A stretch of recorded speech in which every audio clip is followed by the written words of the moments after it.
tal, jóvenes? Seguimos aquí trabajando en triángulos o distribuciones de carga donde nos van a resultar vectores los cuales no podemos sumar directamente ya que no son paralelos y tampoco perpendiculares.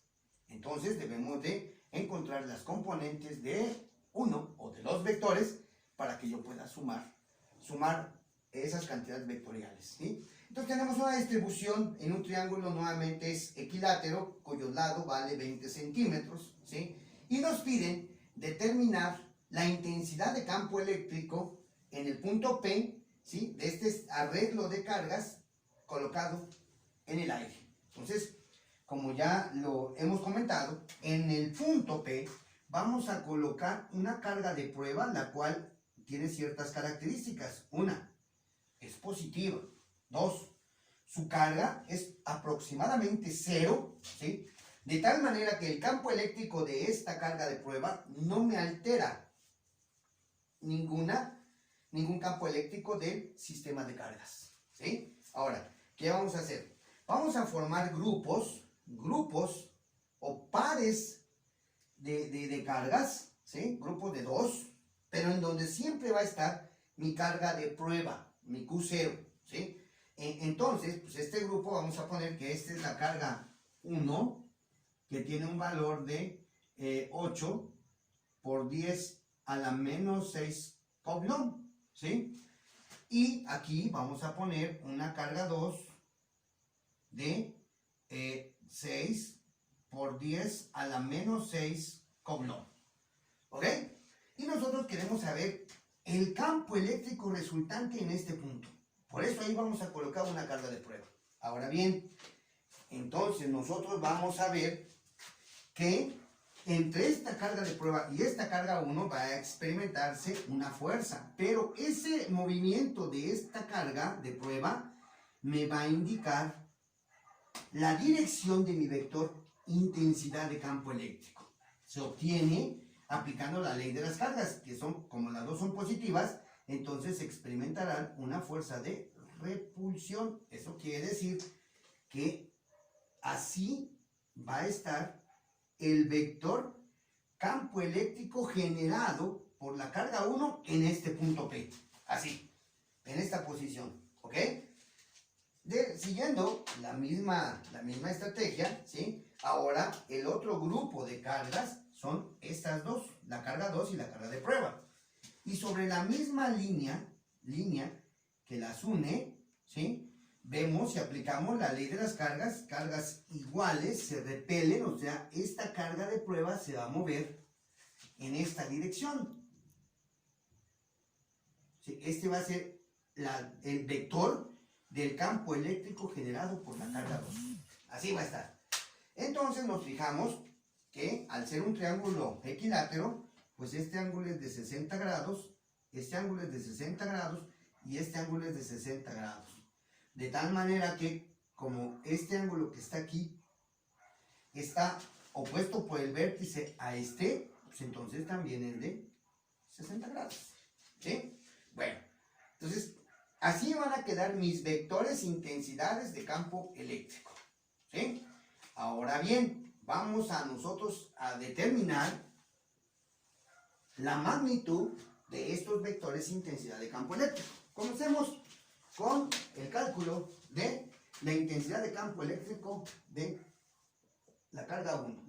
Entonces va a ser igual a la constante por la carga 1 entre la distancia que hay de la carga 1 hasta el punto P elevado al cuadrado. Y esto va a ser igual. Aquí vamos a poner 9 por 10 a la 9 newton metro cuadrado sobre coulomb cuadrado, que multiplica a la carga 1, que vale 8 por 10 a la menos 6 coulomb. Todo eso dividido entre la distancia que hay desde la carga 1 hasta la carga de prueba, que son 20 centímetros, pero en metros es 0.20 metros elevado al cuadrado. ¿Sí? Aplicamos esto en la calculadora, ¿sí? Me va a dar un valor de, veamos, 9 por 10 a la 9 por 8 por 10 a la menos 6 y todo eso dividido entre 0.2 al cuadrado. Y esto me da igual a 1.8 por 10 a la menos no es cierto, a la 6 Newton sobre Coulomb. Este Coulomb cancela solo 1, este metro cuando se eleva al cuadrado, metro cuadrado, me cancela este metro cuadrado que estamos aquí y nos queda Newton sobre Coulomb. Si vemos en nuestro diagrama, el campo 1 va a estar en el cuarto cuadrante con un ángulo de 60 grados. ¿Sí? Aquí está nuestra figura. Ahora bien, vamos a determinar la intensidad del campo eléctrico generado por la carga 2 en este punto P. Entonces decimos que el campo eléctrico de 2 va a ser igual a la constante por la carga 2 entre la distancia que hay desde la carga 2 al punto P elevado al cuadrado. Esto va a ser igual a 9 por 10 a la 9 Newton metro cuadrado sobre Coulomb cuadrado, que multiplica a la carga 2, que vale 6 por 10 a la menos 6 Coulomb, y dividido entre la distancia que hay desde la carga 2 hasta la carga de prueba, que también son 20 centímetros, o sea, 0.20 o 2, como quieran, metros elevados al cuadrado. Hacemos esta operación, entonces 9 exponente a la 9 que multiplica a 6 por 10 a la menos 6 y todo eso dividido entre 0.20 elevado al cuadrado o 0.2 elevado al cuadrado. Y eso me da, ¿sí?, una cantidad muy grande de 1.35 por 10 a la 6 Newton sobre Coulomb. ¿Por qué Newton sobre Coulomb? Bueno, porque este elimina 1, este metro cuadrado elimina el metro cuadrado y me queda Newton sobre Coulomb. Si observo mi figura, mi vector, campo eléctrico 2, está sobre el eje de las X, ¿sí?, a un ángulo de 0 grados. ¿Estamos? Ahora bien, lógicamente, la diferencia que hay entre estos dos vectores, si nosotros, por ejemplo, dibujamos en un eje de coordenadas cartesianas a estos vectores, pues vamos a encontrar que el vector 2 está aquí y que el vector 1 está aquí. Este es el ángulo de 60 grados, por lo tanto, no podemos sumarlos de manera directa con los métodos que ya conocemos. ¿Qué es lo que tenemos que hacer? Encontrar la componente, las componentes de este vector, así. Y esta distancia, ¿sí?, así, va a ser mi componente E1 en Y. Y aquí, sobre el vector 2, va a estar mi componente E1 en X. Yo observo que mi componente 2 en X está aquí exactamente. O sea que E2 es igual a E2 en X. Y que de este vector E2 en Y es 0. De la figura yo lo observo, no está, no hay nada. Entonces, lógicamente, pues es 0. ¿Sí? Pero nosotros lo podemos corroborar esto mediante nuestra tablita. ¿Sí? Y bueno, pues entonces aquí voy a poner yo mi tablita, ¿sí?, en donde los vectores, aquí voy a poner el vector, y tengo dos, el vector E1, ¿sí?, que es igual una magnitud de 1.8 por 10 a la 6 Newton sobre Coulomb, y está en el cuarto cuadrante a un ángulo de 60 grados, o bien a un ángulo de 300 grados. Cualquiera de los dos es correcto. Y también está el vector E2, que tiene una magnitud de 1.35 por 10 a la 6 Newton sobre Coulomb, con un ángulo de 0 grados.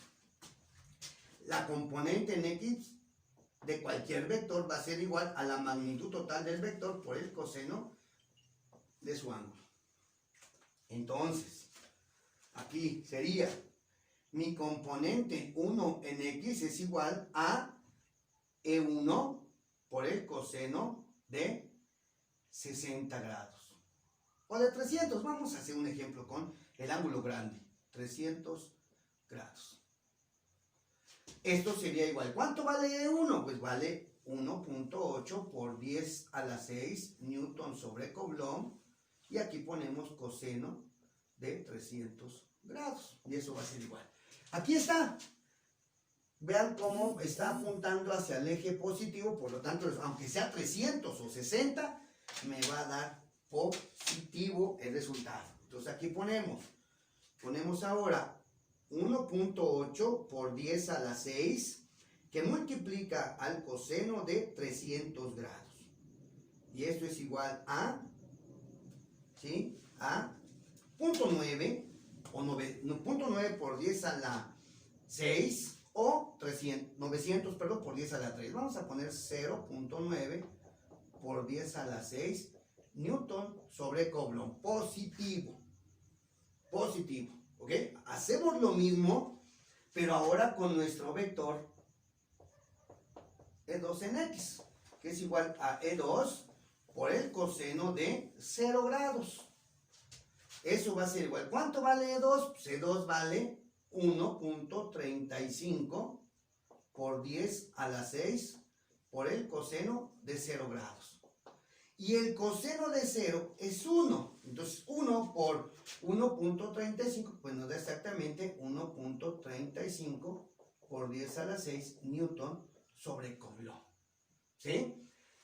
Ok, ya tenemos ahora las componentes de los vectores en X, de los dos vectores. Vamos a determinar la componente en Y de dos vectores. Es decir, para la componente en Y es la magnitud total del vector. Ahorita estamos hablando de vectores intensidad de campo, entonces se representa con la E, pero ahora por el seno de su ángulo. Entonces, si yo quiero determinar mi campo eléctrico 1 en Y, pues es igual al campo eléctrico 1, pero por el seno de en este caso, de 60 o de 300. Dijimos que vamos a trabajar con 300. El vector E1, ¿sí? Total, vale 1.8 por 10 a la 6 newton sobre Coulomb. Todo esto por el seno de 300 grados. Y entonces, eso me va a dar, aquí, por el simple hecho de utilizar el ángulo mayor, me va a dar el signo de este, que va hacia abajo. Entonces aquí yo espero un valor negativo. Si yo utilizo 60, tengo que ver mi figura para saber su signo. De todos modos, lo tenemos que corroborar. Entonces aquí tenemos 1.8 por 10 a la 6, que multiplica al seno de 300. Ustedes lo pueden hacer en casita, ¿sí? Y ahí van a darse cuenta cómo efectivamente el resultado es negativo. Entonces, menos 1.55 por 10 a la 6 newton sobre Coulomb. Newton sobre Coulomb, ahí está. ¿Sale? Bien, negativo. Y vemos claramente cómo es negativo porque aquí el vector va hacia abajo. Entonces, sí, efectivamente tiene que ser negativo. Seguimos aquí ahora vamos con el campo 2 en Y, que es igual al campo 2 por el seno de su ángulo, que son 0 grados.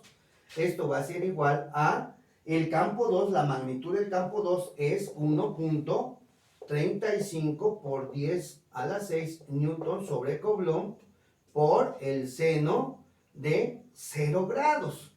Y eso va a ser igual.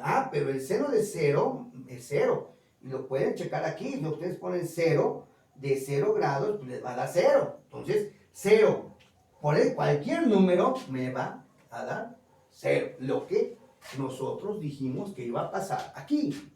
Cuando yo ya tengo las componentes, ya no me interesa la magnitud total del vector, ya no me interesa esta. ¿Por qué? Porque las componentes se hicieron para que nos den vectores en Y y vectores en X. Aquí están dos vectores en X, que están aquí, y son paralelos, por eso yo los puedo sumar.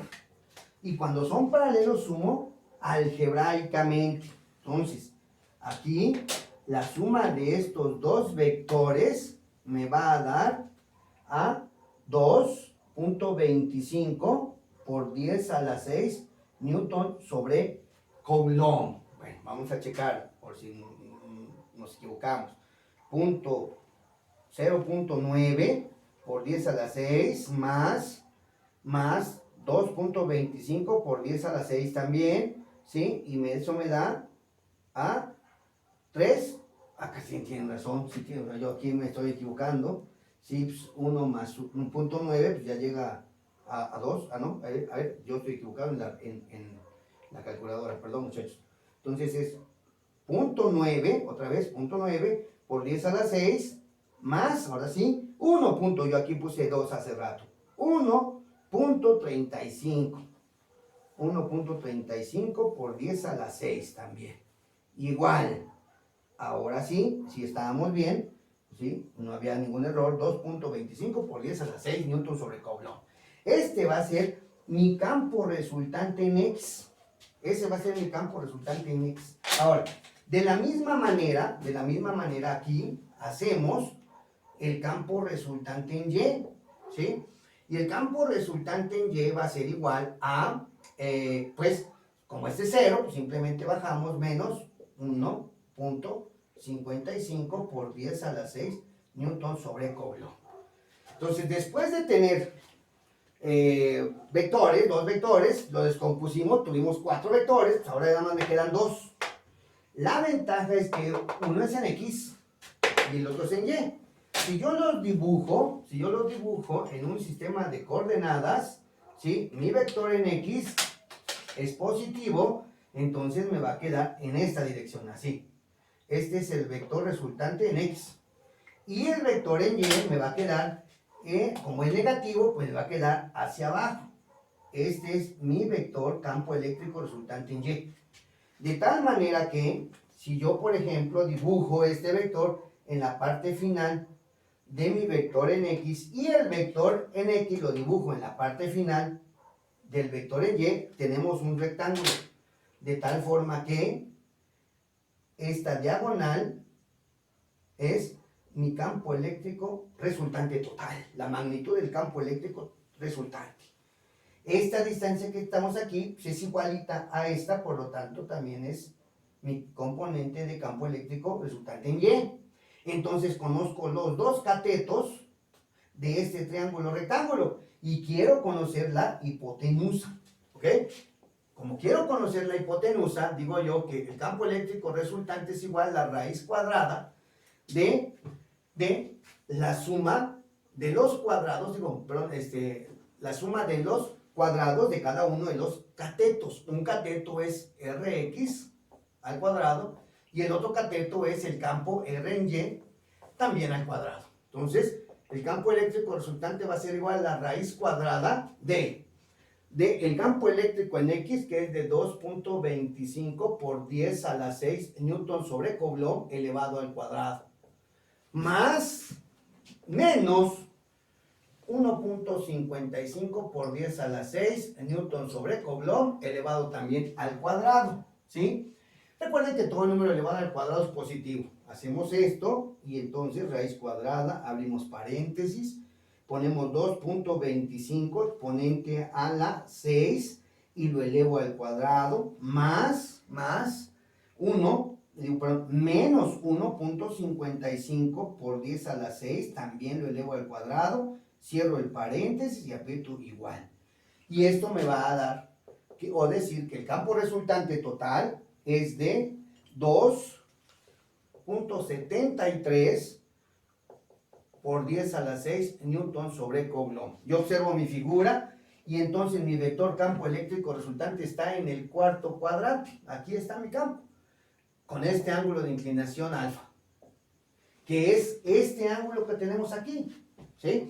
Si yo lo quiero conocer, digo, la tangente de alfa es igual al cateto opuesto, que es el campo resultante en Y, entre el adyacente, que es el campo resultante en X. Tangente de alfa es igual a el campo eléctrico. Bueno, aquí en este caso voy a despejar de una vez la tangente. Y para despejar a mi tangente, yo no quiero la tangente del ángulo, yo quiero alfa. Quito ahí la tangente, ¿sí? Y la voy a pasar esta tangente del otro lado del signo igual, por lo tanto pasa como tangente inversa. ¿De qué? Del campo resultante en Y entre el campo resultante en X. Entonces, alfa va a ser igual a la tangente inversa del campo resultante en Y, que es de menos 1.55 por 10 a la 6 newton sobre Coulomb, entre el X, que es 2.25 por 10 a la 6 newton sobre Coulomb. Las unidades se cancelan y también las potencias. De tal manera que el ángulo es igual a shift tangente de menos 1.55 entre 2.25. Cierro paréntesis, igual a menos 34.56 grados. Entonces este ángulo es negativo porque va en el sentido del almacén del reloj y tiene un valor de menos 34.56 grados. Este es mi resultado. Si alguien dice, bueno, si yo no doy ese ángulo y doy este ángulo, también es correcto. ¿Estamos de acuerdo? Cualquiera de los dos ángulos son correctos. Bueno, pues espero haya quedado claro.